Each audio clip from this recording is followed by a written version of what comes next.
Hey, how you doing? It's time for SMACKANORY.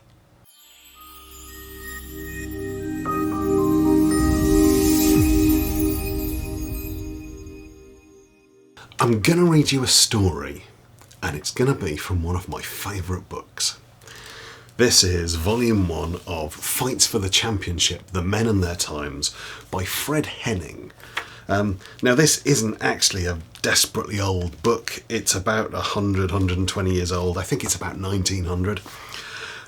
Fred Henning effectively collected together newspaper articles from the Licensed Victuallers Gazette, excuse me, Boxiana, Pugilistica, all of the contemporary stuff, and then kind of rewrote it in his own language, and it's beautifully written.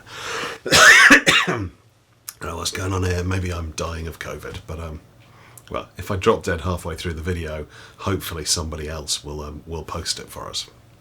But anyway, I'm going to read you the beginning of this, where he talks about James Figg, because it's just such beautiful language, and I love it.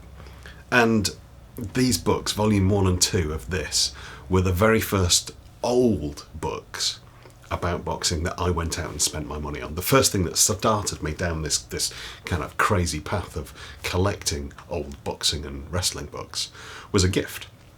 But we'll talk about that another time. So, yeah, let's see what old Fred has to say for himself. Chapter 1. It is merry England in the reign of the first George, and as we turn up Drury Lane and cross Longacre, we've passed through one of the most fashionable quarters of London. Continuing our walk, we notice the gentlemen's houses and gardens in the Oxford Road, sprinkled here and there and standing in their own grounds. We feel that we are quite in the suburbs of the metropolis and have a fine view of the open country. Making our way to where is the Tottenham Court Road, we pass a few quaint old hostelries with their bowling greens and rustic gabled roofs. One among them, at the south-west corner of the Hampstead Road, only a few hundred yards from the Oxford Road, bears the sign of the Adam and Eve. It stands on the corner of a narrow lane or court leading out of the main thoroughfare. All around is pure country. The acres and acres of bricks and mortar have not yet sprung up in Camden or Kentish towns, and as far as the eye can reach are grassy meads with farmhouses scattered here and there.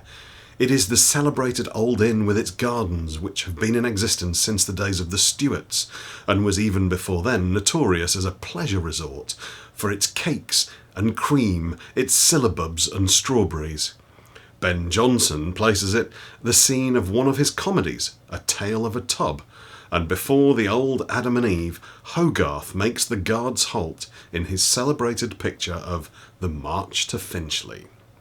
It is indeed the time when the great painter is living of which we speak, and perhaps no better way of introducing our readers to England's first champion could be found than accompanying the artist to the hostelry at the end of the Tottenham Court Road.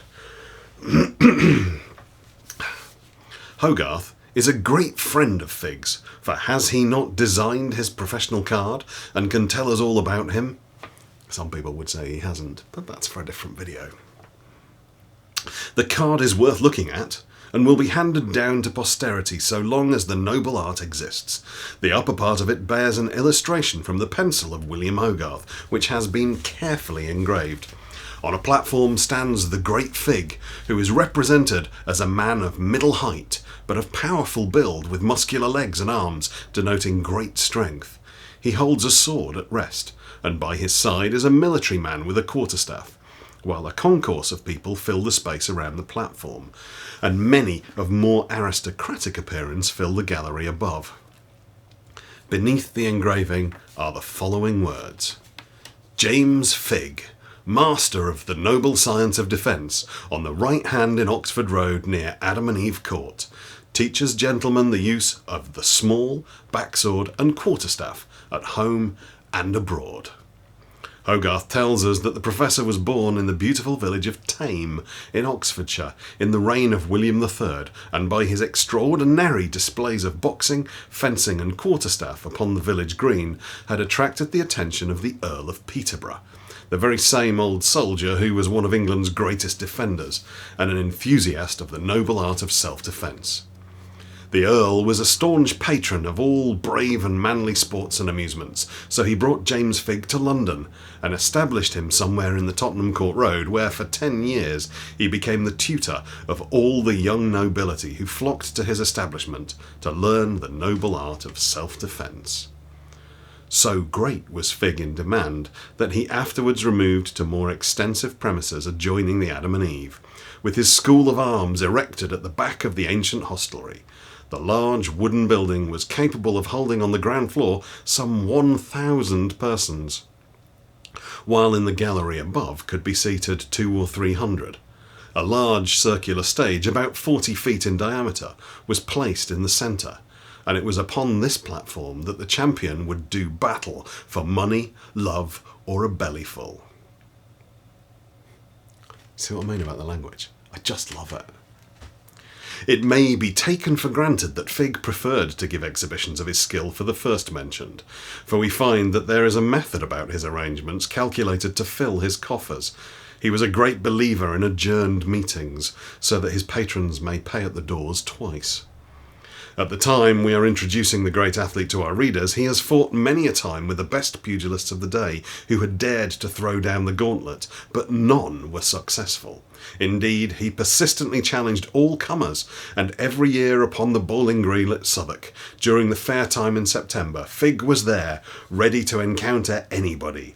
There is a bill issued at that period, which we're enabled to quote from.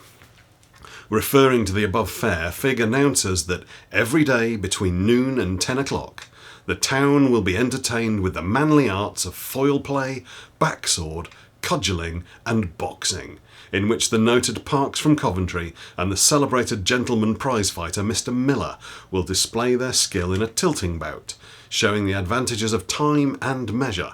Also Mr. Johnson, the great swordsman, superior to any man in the world for his unrivalled display of the hanging guard, in a grand attack of self-defence against the all-powerful arm of the renowned Sutton. Buckhorse and several other pugilists will show the art of boxing, concluding with a grand parade by the valiant Figg, who will exhibit his knowledge in various combats, with foil, backsword, cudgel and fists.